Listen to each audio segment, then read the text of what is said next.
Don't believe what's in the papers, don't believe what's on TV, don't believe what's on the internet, don't believe activists, don't believe special interest groups, don't believe corporations, don't believe scientists, don't believe priests, don't believe your friends, don't believe banks, don't believe me, and don't even believe your own senses. You're saying having beliefs is a bad thing?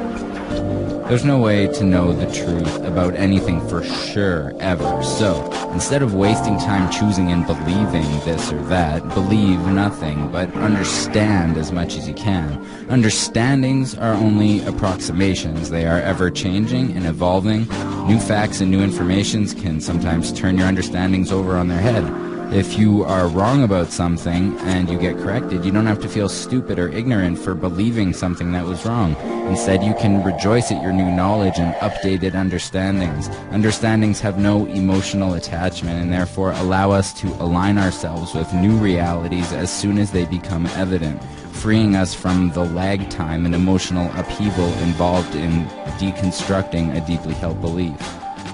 To say that we understand something is likely true rather than saying we believe it places us into a new paradigm where the false dichotomy of true and not true is not recognized, because the real essence of what I'm promoting here is the removal of absolutist thinking, the end of black and white, of good and evil, of true and false. These ideas are useful sometimes for discussion, but ultimately lead to confusion because they don't have any real-life substance. Not a single person or a single thing is all good or completely bad. It's all shades of gray. So when presented with an idea, the question is not, is this idea true? It's, how much information do we have to support this idea right now? The more information we have, the more confident we can be that this idea is true. Thinking like this, truth then becomes a never quite attainable, quite imaginary abstraction. It's like infinity. You can keep counting and you'll keep getting further ahead, but you'll never reach infinity. The best thing that we can do is continuously approximate the truth with ever-growing certainty, but realizing that certainty in and of itself is also an unobtainable abstraction. That doesn't mean that we can't get close. There are many things that we can be nearly certain of, but we can't be afraid of questioning everything from our most superficial to our most basic assumptions if we want to keep making progress. We must also keep in mind that valid questioning can never come from belief, but only from reasoned evidence resulting in an updated understanding. I just think it's better to have ideas. I mean, you can change an idea. I'm gonna make that my motto or mantra or something. So, understand what's in the news. Understand who writes the news and why they write the news and who they write it for.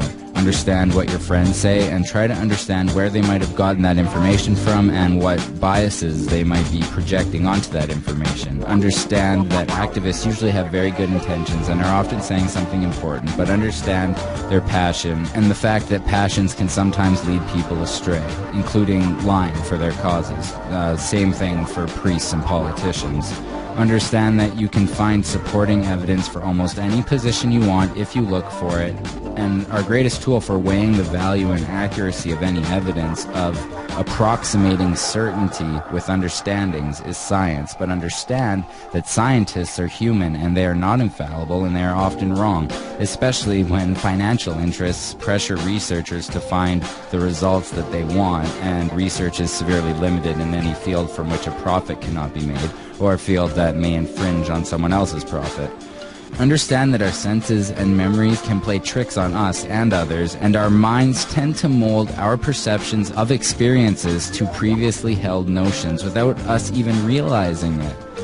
Maybe you disagree, maybe you have different understandings. That's good, that's fine, just don't believe any of them. But some wonder that without belief, can these changing understandings be good enough to direct us in our behavior? If I don't believe that killing someone is wrong, they wonder, why don't I just go out and have a blast slaughtering as many people as I can?